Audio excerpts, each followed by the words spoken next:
So maybe before we start with the material, I should add, so Christoph, who's here, I can see him, has prepared some Jupyter notebooks. I don't know if anyone has a chance to look at them. So the link is on the forum. I've ran them, and the idea is, I mean, I could run them for you in lecture, but I'm not sure this is a good use of anyone's time, right? Because these things are nice as if you run them and play around, move the things, and so on. But I might refer to some pictures there. But you can, play around with, try different pictures, try different sets in k-means. It's a nice way for you to get a feel for the kinds of things that we're describing the math of, and you actually can see it working and play with it, play with different data sets and so on. Okay. And today, what we're going to talk about is truncated SVD. So very much related to the second Jupyter notebook about the pictures and so on. So if you haven't gone and looked at the Jupyter notebooks, I highly recommend doing this. So I'll send it here in the chat just in case. So they're on the forum. If you go there, there's a message from Christoph that describes how you can run them and so on. Okay. And the nice thing is, of course, it's not just that you can run them, you can change all you want in them and try different things to help gain an intuition, right? It's one of these courses in which, I mean, the focus is mathematical, but the math that we're doing is motivated by things that you see when you try these methods in data. So it helps intuition a lot to do some experiments yourself with, like, small data sets, things you generate, ideas you have of methods to try. Just go on and try them for sure. You should view this, maybe the right way to think about the course, right, is the lecture is to sort of teach you the math of these things. The code is to help your intuition of how they actually work and how the theorems translate to something in practice. And the exercise session is to help you prepare for the exam and then further understand some of the details and the techniques that work, right? This may be a good way of thinking about all of this, right? Each part has a role to play, and should pay attention to all of them and spend some time playing around with the code helps a lot. I mean, when I'm learning something, for sure, I like playing around with code to do it. We don't do it so much live because I think watching other people play with code is not so useful, but you should definitely go and do it yourself. Okay, so today we're going to talk about SVD. I think everything is working. Sorry for last time. I don't know if you watched the recording, but I made a mistake with my recording software, and it was at 700p, so it looks a little pixelated. I'm doing now in HD, should be okay. Any questions, please interrupt. The more interactive this is, the nicest. So move this out of the way. And,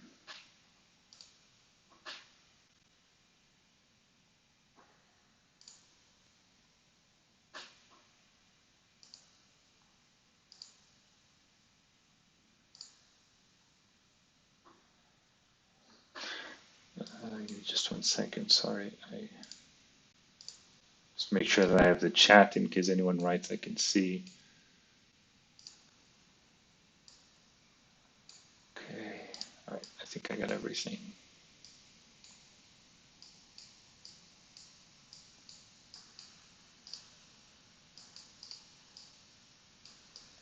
Okay, all right, so we can start. Okay, so very, very often, okay, and maybe I'll do a bit more of, like, this lecture will be more about showing the theorems, and maybe I'll talk a bit about PCA and so on next lecture and motivate even further a bit more. But many times, data is represented, so often, data is represented by a matrix.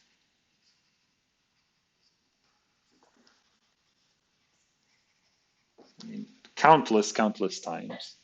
And so the matrix, right, let's think of X, and I'll try to follow as closely as possible the notation in the lecture notes.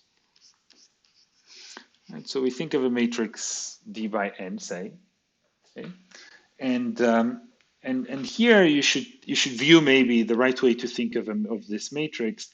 Okay, there's many ways we can think of. There's sort of two main forms in how the data shows up as a matrix.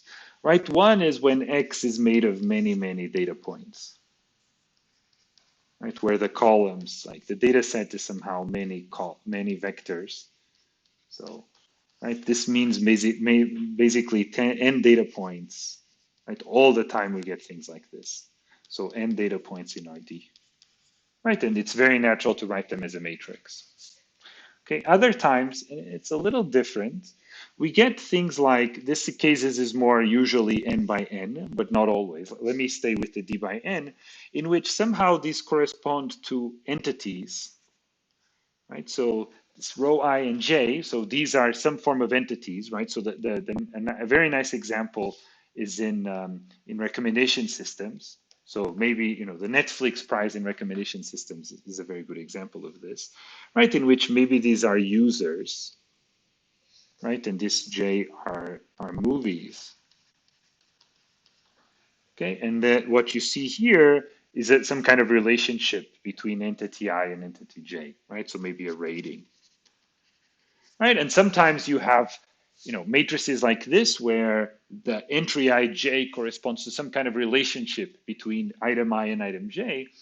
Sometimes the items are different, like a user in the movie. Sometimes it's like, could be like a network, right? Another example is maybe you have, something that's n by n,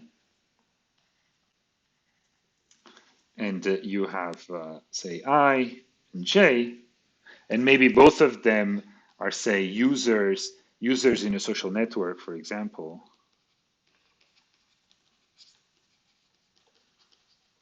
Okay? And what you observe here is, say, one if they are connected. So one if connected, and zero otherwise. Okay, so these are three ways in which matrix data can arise, and of course it can arise in a variety of other ways. And so one of the main goals in mathematical data science is to understand, to process matrix data. And so we want to, given a data of matrix, we want to try to understand it. And turns out that one of the key ways to understand a matrix better is through its singular value decomposition. Okay, so let me talk. So today we're going to actually talk, most about singular value decomposition. Okay, so now I have to change the notation of view. I really dislike doing this, but it's very natural to think of points in R endpoints in RD. But when we talk about SVD, it's usually more common to think of a matrix as an n by n matrix, like you usually see in linear algebra. Okay, so sorry for changing the notation on you, but now this just became, an abstract object, and it'll be easier if you go and read the linear algebra book to see the same notation that usually is there. Okay, so we're going to talk about singular value decomposition. So why the singular value decomposition ought to have any kind of information about the data that the matrix is representing. Maybe it's not obvious at all now. I assume all of you have seen singular value decomposition. I think it's taught in numerical analysis. Many of you probably took last semester or 2 semesters ago, but it's very similar to the spectral decomposition. I'll define it and so on. Right now, why singular values and singular vectors, or even eigenvalues and eigenvectors of matrix that was built from data, ought to say anything at all about the data set that the matrix is representing? Maybe for you is something surprising at the moment. I think it's surprising for anyone the first time they see it. Maybe you've heard of things like principal component analysis. Principal component analysis is exactly this. Right? If you've ever looked at principal component analysis, it involves taking eigenvalues and eigenvectors of matrices, and it's a way to learn about the data set. And then in fact, we're going to basically derive principal component analysis in sort of an alternative way. Okay, so let me define the objects. Okay, so we have a matrix n by n. The singular value decomposition, very much like a spectral decomposition, is the following. Okay, where U is an orthogonal matrix. Okay, so O of n means orthogonal matrix, right? Orthogonal matrix n by n, right? So it just means, U being, n is basically means that U transpose U is identity, right? And also, of course, U transpose, right? It's an n by n matrix, okay? Just for those of you that need a reminder of the definitions in the algebra. Okay, V is an orthogonal matrix in m dimensions. Okay, and of course, sigma is a matrix, right, in m by n. Okay, and the properties that it needs to satisfy is its diagonal. Okay, weird thing because it's not even necessarily a square matrix. What I mean by diagonal is that sigma ij is 0 if I is different than j. Right, again, I'll try to write in a different color when I'm making like a side note, right? You should view sigma, let's say, if in the case where n is smaller than m, right, sigma will be some object like this, right? Basically, I mean that there's entries here. And zeros everywhere else, right? This is what diagonal means. Okay. Moreover, the entries are non-negative, right? Sigma I, right? The diagonal entries are bigger or equal than 0. Okay, and in fact, we call them the singular values of the matrix X. Okay, so we can write X equals, an orthogonal matrix U. Let's say, I like very much to have the, to write the size of the matrices. It helps me a lot. Right, so this is my matrix U. So in this notation, I mean a matrix U, and I'm just to help in my head write, what it is. It's an n by n orthogonal matrix. Then you have sigma, right? So you have with the eigenvalue, the singular value, sorry. Okay, here in this case is n, 0, and then right the bigger v, right, which is n by m. Okay. Okay, very, very similar to the eigenvalue decomposition. Okay, so of course here I'm taking n is smaller than m, but in general there are, right, sigma, sigma 1 of x. We order them, right? So sigma 1 of x is the biggest one, sigma 2 of x smaller, so on, and there's as many as, if n is smaller than m, there's n, otherwise there's m, but we can just write the minimum between n and m, right, of x. Okay, and they're almost always written in decreasing order.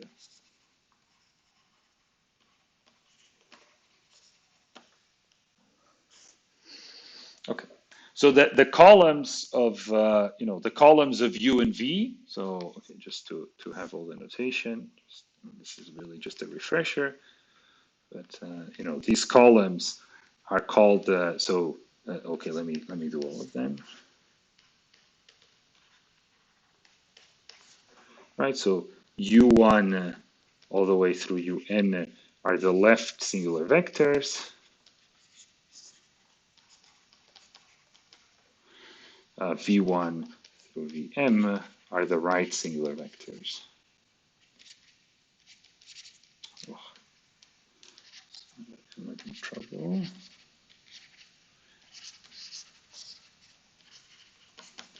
Okay. Okay. Now, okay. So now, okay. So this is just a definition. Now it has very nice, many very nice properties. Otherwise, my handwriting is not great here. Let me give it more.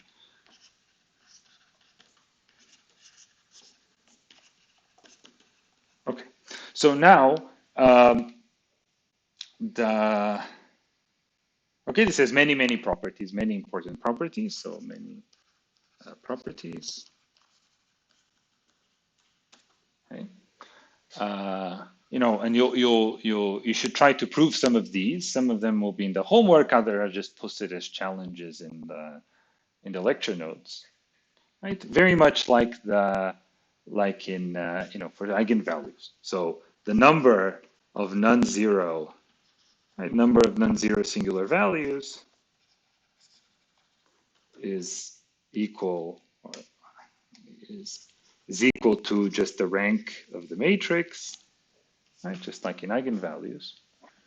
In fact, the singular values are basically just the square root of the eigenvalues of x transpose. So let's say again, let's say that n is smaller or equal than m, just to make things a bit simpler.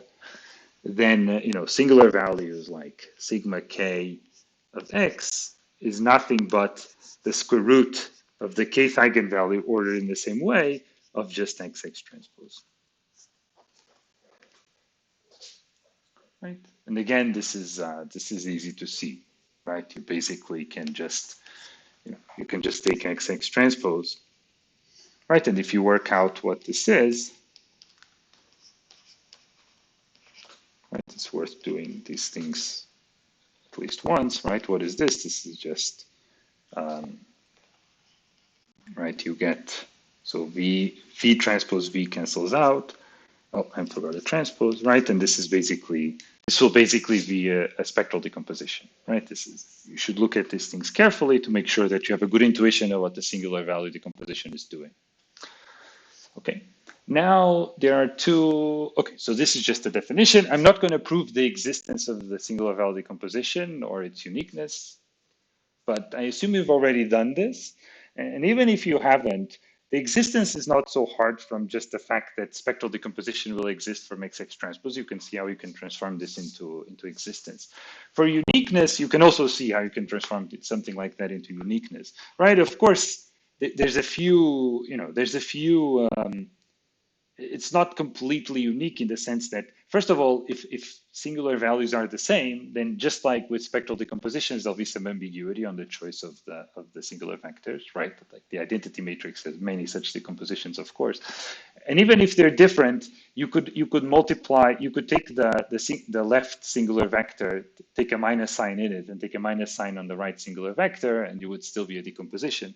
But modulo these sort of trivial, ambiguities, it's unique, and for the sake of purposes, for any purpose of this class, you can just take an SVD decomposition. It exists, and you can take one of them, and it's essentially unique, except for these sort of trivial ambiguities that happen, which, if singular values are the same, is a bit annoying to try to describe exactly the ambiguities. Okay. Now so far there hasn't been really any idea. So first idea. Okay, so idea. I mean, I don't know if small idea, maybe I should say. Okay, I try very much when I'm teaching to separate what is sort of more mechanical from where there is an idea. Right. So here it's a small idea, but an idea nonetheless, which is that if the rank of x is small, let's say r, or smaller or equal than r. Okay, so think of R as being, say, smaller. I mean, it should be even much smaller for this to be interesting, right? So smaller than the minimum between n and m.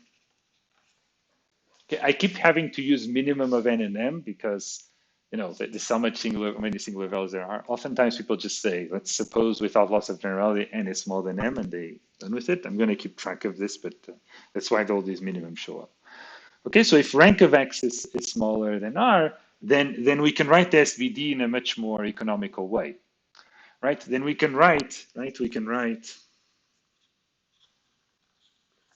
SVD in this way, right? So we can write x equals, I mean, let's use the same notation, V transpose.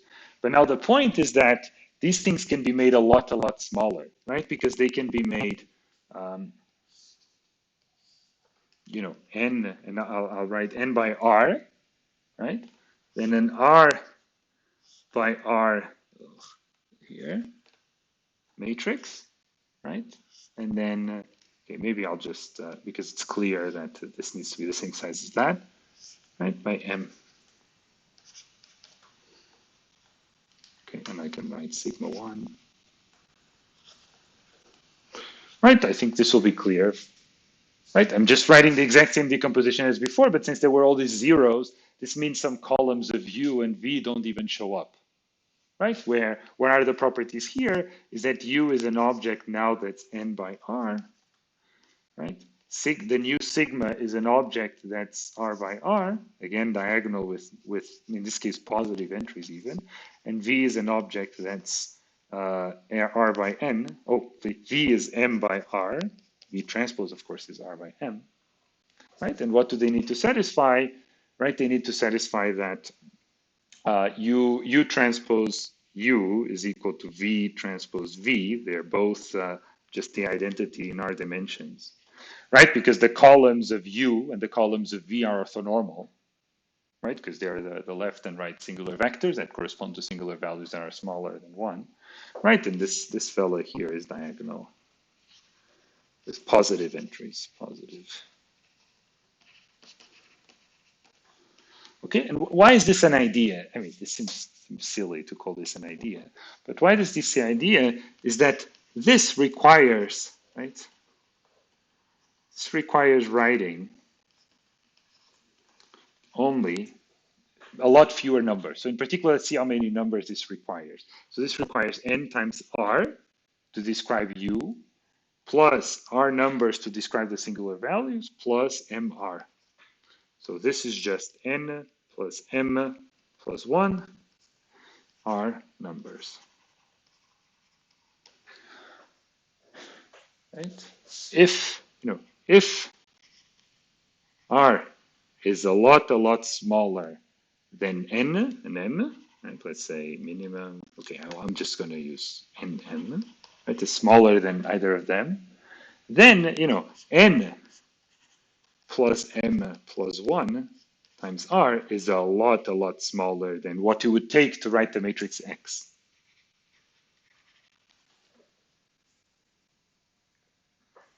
Right? And this could be huge savings.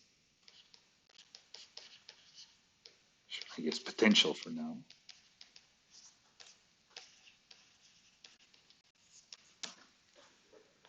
Right? In particular in compression, for example.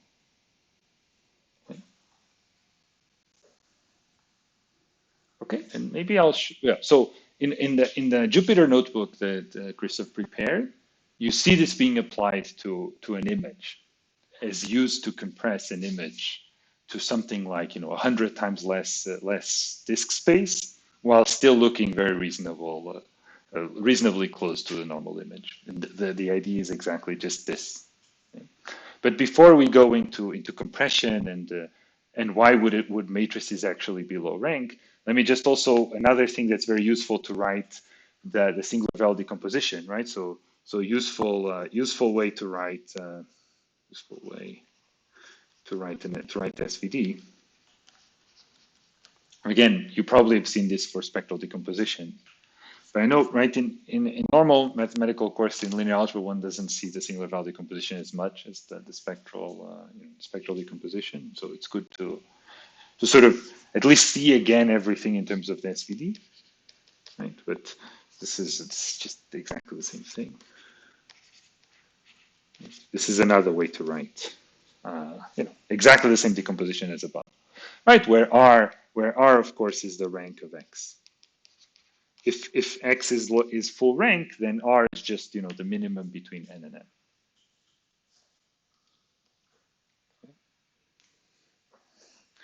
Now, I think this is now not a small idea, but a big idea. Okay, idea / observation.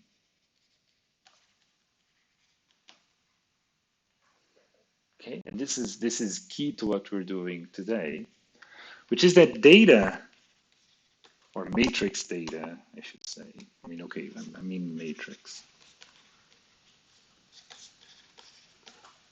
is very often well approximated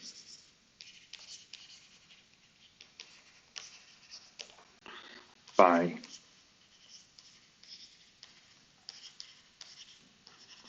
a low rank matrix.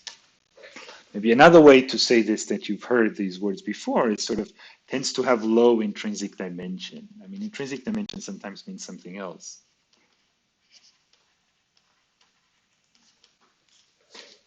Okay, so there's, I really recommend you take a look at, like, grab your favorite data set or download your favorite data set and just take a look. Just look at the singular values of a matrix formed by it. Okay? So, right, you take your favorite data set. So X, you maybe put all the vectors, you can think of them like this,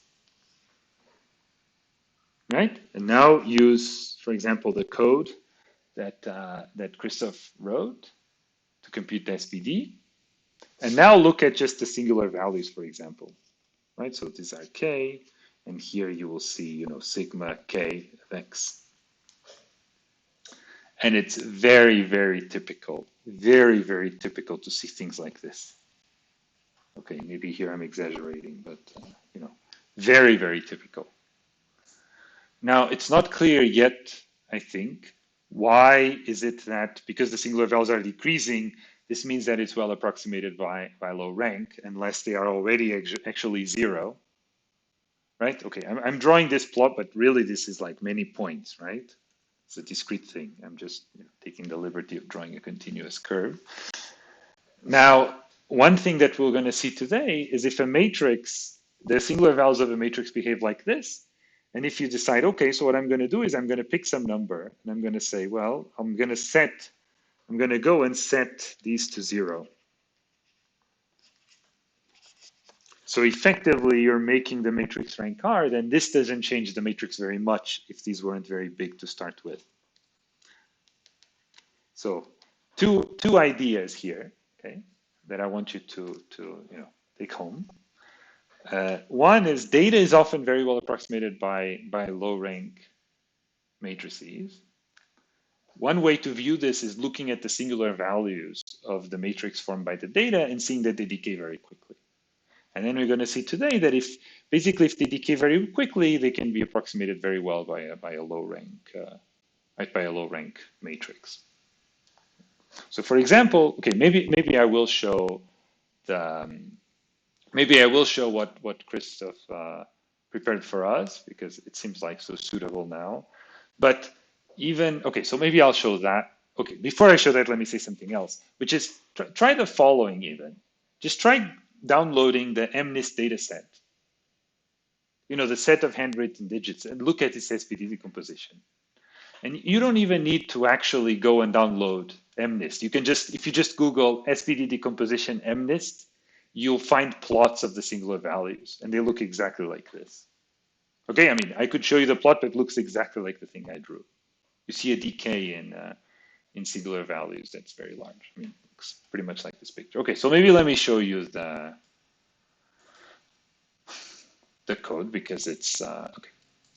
Since it's so in topic now. Let me do that. So let me figure out how I do this.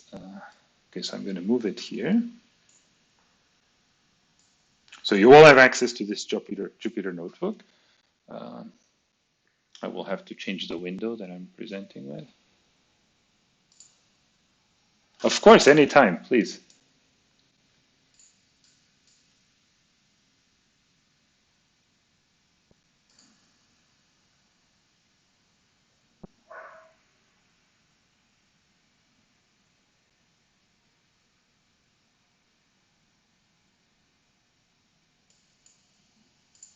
Yeah, so this is what it's about today. Yeah. So, okay, it's a very good question. So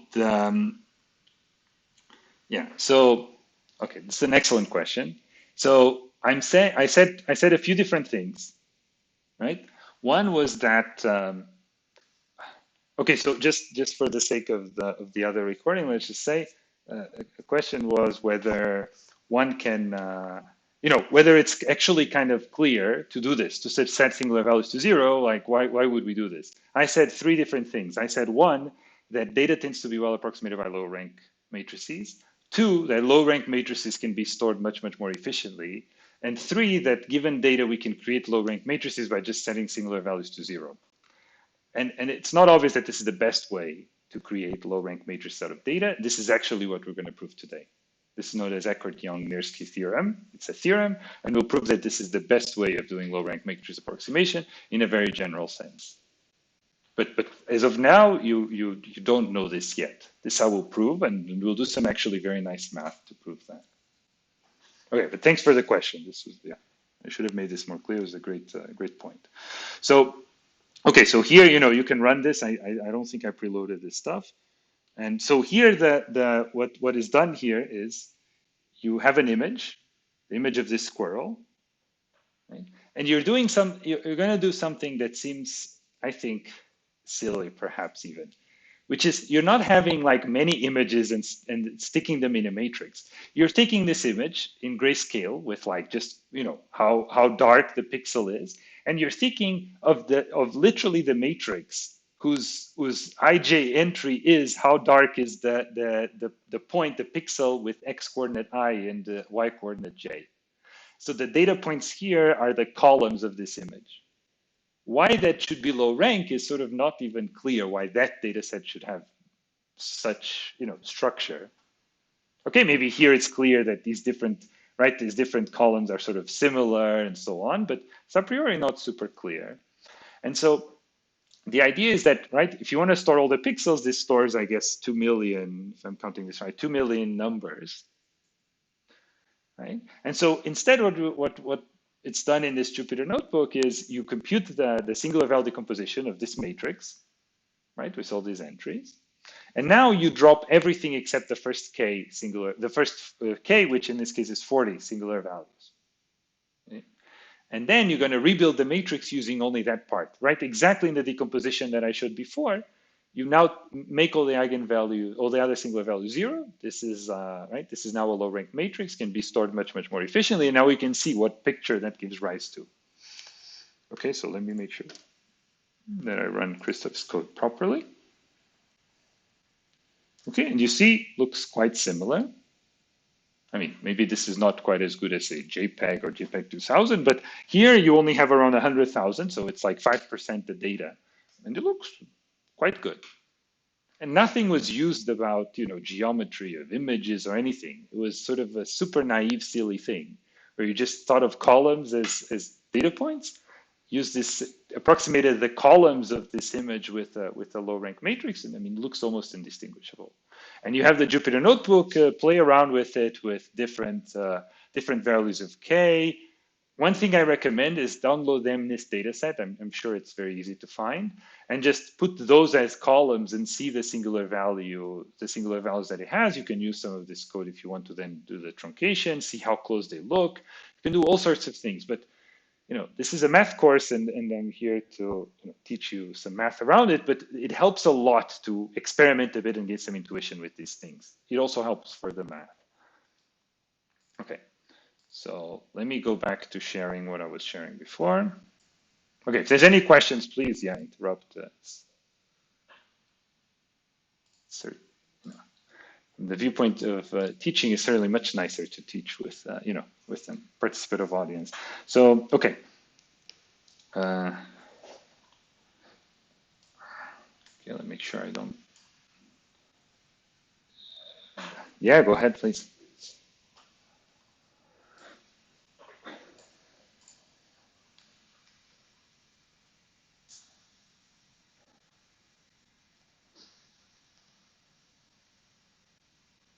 Yes. Yeah, completely. So there's nothing else. Yeah. I mean, Christoph is here; he can confirm, but there's nothing else in the code. Yeah. So you do basically, yeah, I agree, and it's kind of shocking the first time you see it. I think, right? You take this decomposition that I have here. You can now see back my handwritten notes, right? Yeah. Okay. So you take this decomposition here, right? You now cut it at a certain level k, right? You cut from here down, you put to 0. Now that is all 0, you don't need to record the columns, many of the columns of V or of U, right? So now it becomes more something like this. And now you do matrix completion and matrix multiplication. No completion here. And then you just show the image. Yeah. In a way, in a certain way, it's doing PCA. In a way, that will be clear next week. Probably not yet this week. Okay. So, and And you know, it's very nice. I much prefer showing you an image because it's sort of much more striking. But you should try it with a data set. There is there's another fascinating data set. Maybe I'll show it next week, which is so there was this experiment where it was gathered genomes of different people in Europe, right? So the genome would be a big vector of, say, ones and zeros if certain things were in the genome or not. I don't remember exactly how it was represented. And then this data was projected to 2 dimensions, right? So to a rank 2 matrix, which corresponds to each column are all in a subspace of dimension 2. So effectively projecting 2 dimensions. I'll make this a lot more clear. And then you could see the geography of Europe in this picture. Like once you then put the different people, the data points, you can see the geometry of Europe. It's insane. I'll show this next week when I talk about PCA. Okay, so now back to some math. So we want to understand, right? So I gave this notion that data is well approximated by low rank matrices, and I sort of already spilled the beans a bit, saying that one way to approximate it is to kill off the rest of the eigenvalues. And now we're going to prove that this is actually the right thing. Okay, so again, I have X, right, an n by n matrix, right, and we want to understand how well is X approximated by a rank R matrix, say B. Okay, let's say B is a rank R matrix. Okay, so for the rest of today, I want to answer this question. To answer these questions, I need to talk about what it means for something to be approximated, right? So I need to have a way of measuring distances, right? I need to have a way, right? It's a comment, right? We need a way to measure distances between X and B, right? Because otherwise I can't say that B approximates X very well. Okay, so the typical way to do this in math is via a norm. I mean, not always you can do it, but a natural way, especially when there's a linear structure, is to do it via a norm, right? And so we'll introduce, basically we'll use matrix norms.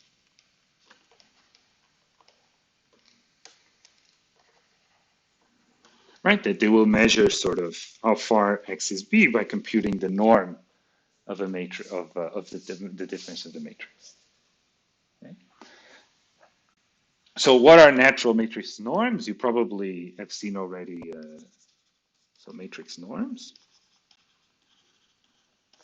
right? You know norms, of course, of vectors. So there's many natural norms, right? So one of them is a very natural one. So examples is the spectral norm. So I would say there's the two most classical norms are one, the spectral norm, right? Which just says that, okay, so now I'm going to take norms, X is sort of my dummy variable for a matrix, so I'm going to look at norms of X, but then when we want to talk about approximation, of course, what we have in mind is norms of, the thing we want to approximate minus the thing it's being approximated by.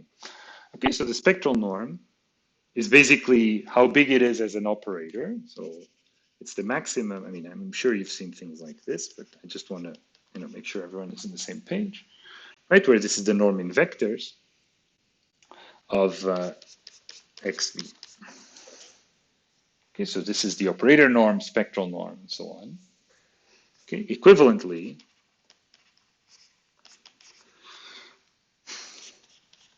this is just the first singular value.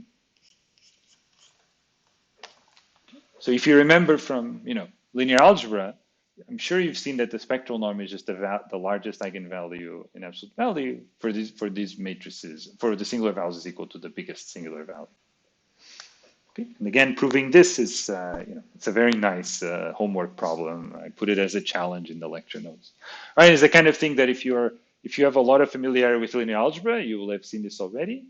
And if not, then it's a very good way of gaining familiarity with linear algebra, which will be very important for the course. So I leave a lot of challenges in this part so that the ones of you that have enough familiarity, you can just skip over, and the ones of you that don't, this is a good way of getting familiarity with these things. Okay? So this sort of homework or challenge. Okay? Now, another very common norm, so another example, is the so-called Frobenius norm.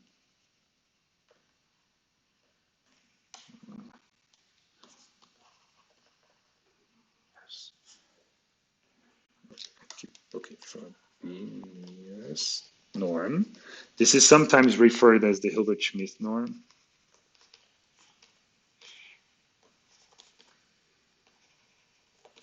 Okay, and it's basically the norm that just treats the matrix as a vector. If you were to think of the matrix as just a vector where you stuck the columns all on top of each other, then this is exactly the norm you would get. So the Frobenius norm is equal to basically the L2 norm of the vector. So take the square root of the matrix as a vector, sum I from 1 to n, j from 1 to m of just the entries squared.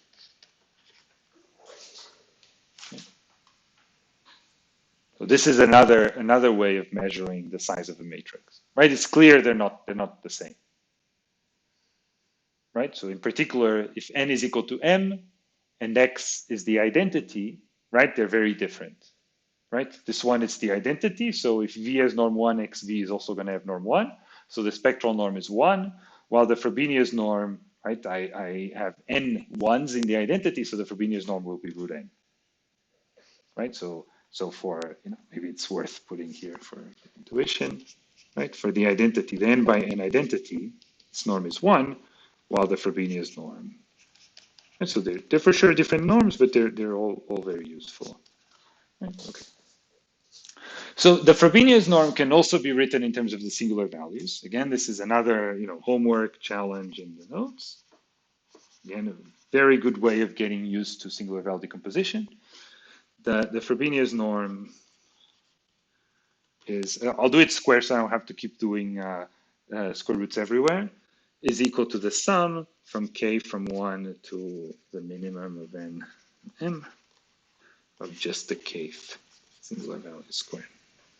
It's the L2 norm. I mean, sometimes I refer to this as just the L2 norm of the vector of singular values. Right, so this will be the vector.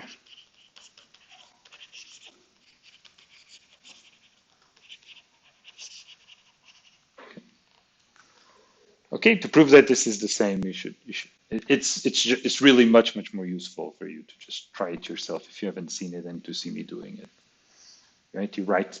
If you write x in terms of u sigma, yeah, you should try it. Okay. So now, so another challenge that is also is we have to prove that this is a norm.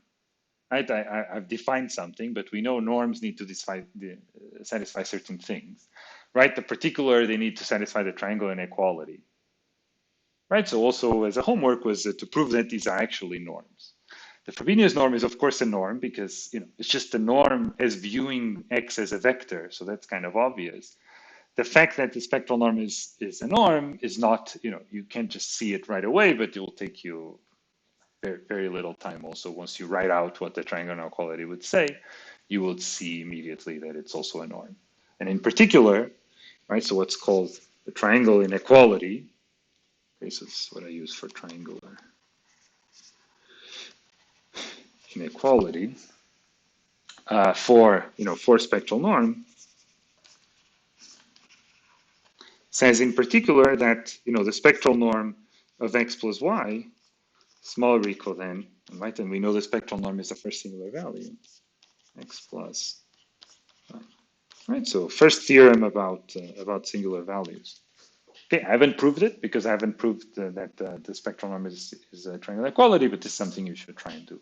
And all the things that I'm using and not proving, I'm living them explicitly as challenges in the lecture notes. Okay, so I guess I can do it here, challenge.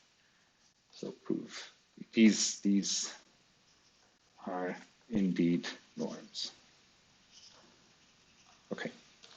Okay, so, oh, sorry, I'm already 1 minute over, so we'll take a break here and be back in 15 minutes. Okay, thank you, and I'll stick around if there's any questions.